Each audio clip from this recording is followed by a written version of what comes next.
আশ্চর্য মেয়ে তো আপনারা, একটু হলে তো অ্যাক্সিডেন্ট হয়ে যেত। আসলে আমার এই বান্ধবীদের মাথায় একটু সমস্যা আছে তো, তাই ও বাড়ি থেকে পালিয়ে যাচ্ছিল। ওকে ধরার জন্য পিছে পিছে আসছিলাম। কিন্তু দেখে তো মনে হচ্ছে না এর মাথায় সমস্যা আছে। আরে ললিতা বুবু, তুমি কবে এসছো আমাদের বাড়ি? আমি তোমার গায়ে একটু খাওয়াতে দেবো। কে তোমার ললিতা বাবু?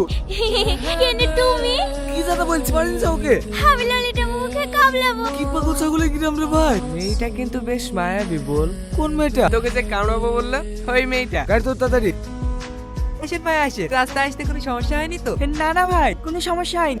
তাড়াতাড়ি বৌমাকে দেখানোর ব্যবস্থা করলে হয় না? ও রেডি হয়েছে ভাই, আপনি একটু মিষ্টি মুখ করেন। আচ্ছা, ছেলেটা দেখতে কেমন হবে? কেন তুই দেখিসনি নাকি? আমি দেখলে কি তোকে জিজ্ঞেস করতাম? দাঁড়া, আমি দেখে আসছি।